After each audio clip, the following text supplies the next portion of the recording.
Silkyara tunnel में क्यों हुआ हादसा, 3 खामियों के कारण मजदूर की जान पर बनाई।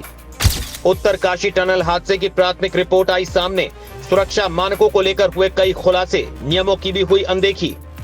इन कारणों से हुआ उत्तरकाशी सुरंग हादसा, जांच में सामने आई कई खामियां, एक्सपर्ट पैनल का बड़ा खुलासा। उत्तरकाशी में निर्माणाधीन सिलक्यारा सुरंग हादसे की प्राथमिक जांच रिपोर्ट सामने आ गई। रिपोर्ट में 3 कारणों को सुरंग में भूस्खलन का जिम्मेदार ठहराया गया। 3 कारणों के कारण ही 41 मजदूर 17 दिनों तक सिलक्यारा टनल में फंसे रहने के लिए मजबूर हुए। 3 कारणों के कारण ही सिलक्यारा टनल हादसा लोगों की जुबान पर चढ़ा। 3 कारणों के कारण ही मजदूरों की जान पर बनाई थी। 3 कारणों के कारण ही उत्तराखंड से लेकर देश दुनिया में सिलक्यारा छा गया। अगर ये 3 कारणों को इग्नोर करने का प्रयास भी किया जाता, माना जा रहा है कि यह हादसा नहीं होता। मजदूर की जिंदगी के लिए धड़कनें तेज नहीं होती। 12 नवंबर को उत्तरकाशी के सिलक्यारा सुरंग में भूस्खलन हुआ था, जिससे 41 मजदूर सुरंग में फंस गए थे, जिन्हें 17 दिनों के बाद बड़ी ही मशक्कत से सकुशल बाहर निकाल लिया गया था।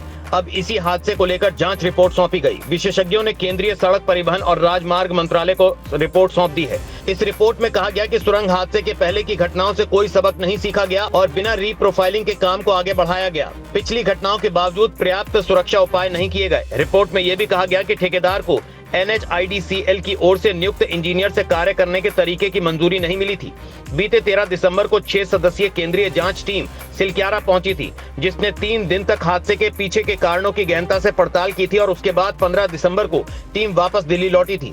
सूत्रों के मुताबिक रिपोर्ट में कहा गया है कि निर्माण कंपनी को कार्यदायी संस्था NHIDCL की ओर से नियुक्त प्राधिकारी इंजीनियर से काम करने की पद्धति की अनुमति नहीं मिली थी। सुरंग के अंदर सेंसर और उपकरणों की भी कमी थी। सेंसर और उपकरण रीप्रोफाइलिंग के दौरान जमीन के व्यवहार पर नजर रखते हैं, जिससे समय रहते जरूरी सावधानी बरती जा सके। इसके अलावा रिपोर्ट में NHIDCL के अधिकारियों की ओर से सुरंग निर्माण कार्य की आवश्यक निगरानी नहीं करने की बात भी सामने आई है। सुरंग निर्माण में फाइनल लाइनिंग से पहले किसी भी तरह की विकृति जैसी विसंगतियों की मरम्मत के लिए रीप्रोफाइलिंग जरूरी होती है, लेकिन सुरंग में रीप्रोफाइलिंग जरूरी होने के बाद भी खुदाई के तुरंत बाद यहाँ प्रॉपर सपोर्ट सिस्टम नहीं दिया गया। ये बात भूस्खलन वाले हिस्से में गार्टर रिब की जगह सरियों का रिब लगाने से उजागर हुई थी। रिपोर्ट में यह भी दावा किया गया, सिलक्यारा सुरंग में पहले भी करीब 21 बार भूस्खलन होने की बात कही गई थी, लेकिन इसके बावजूद भी पहले के हादसों से सबक नहीं लिया गया, जिसके चलते 41 मजदूरों की जान खतरे में आ गई थी।